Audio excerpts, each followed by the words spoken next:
volunteer as a chaplain at Geisinger Bloomsburg Hospital. I started this ministry because I worked at the front desk as a volunteer, and the chaplains would sign in at the front desk. What I noticed is that some weeks had no chaplains. I realized no one was going to give any of the patients any spiritual care. So I prayed about it and felt strongly led. I really felt a call to do this. And as soon as I completed the course, started the next Sunday. I knock on doors, introduce myself as a chaplain, a volunteer chaplain with the hospital, and ask if they would like some spiritual care in addition to their medical care. If I'm invited in, then I offer to read scriptures, pray, or sit and chat a while, and usually end up doing all three.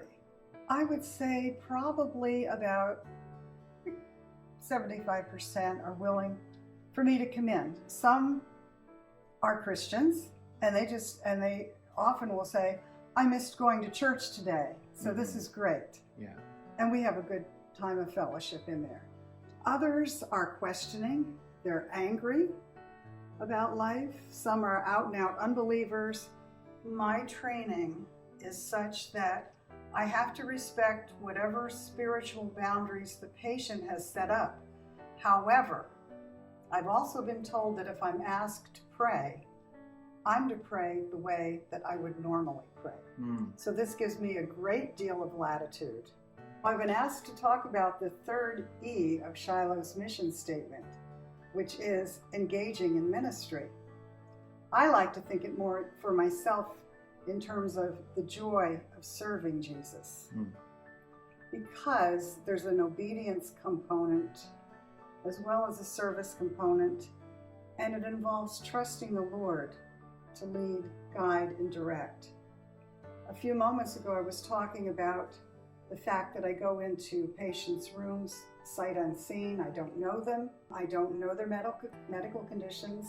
I'm just there to serve, to offer spiritual help.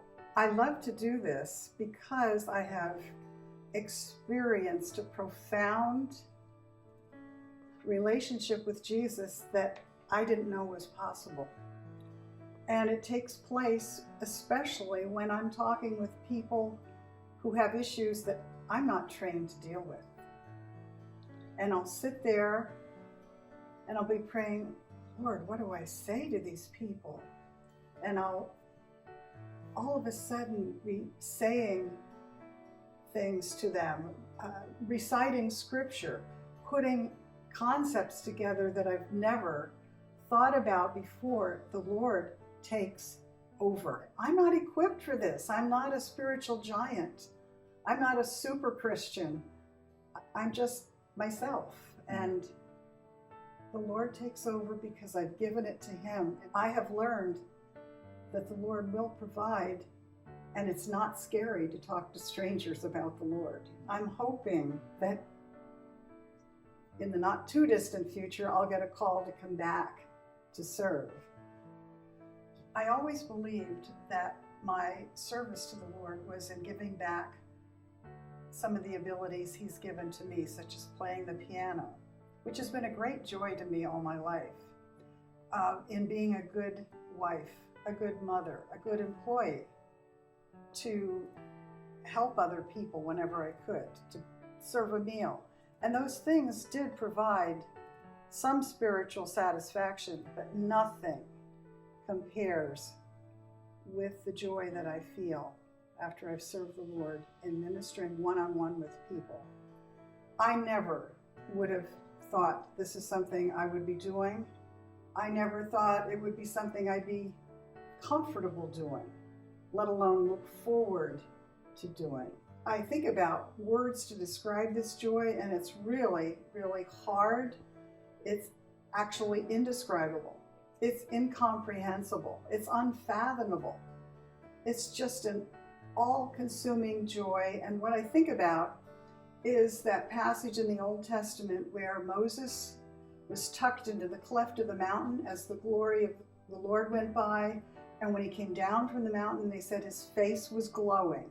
That's how I feel inside, feeling, sensing his presence in the room with me and the patient. There's an old hymn that floated into my mind as I was thinking about this interview. It is joy unspeakable and full of glory, and the half has never yet been known.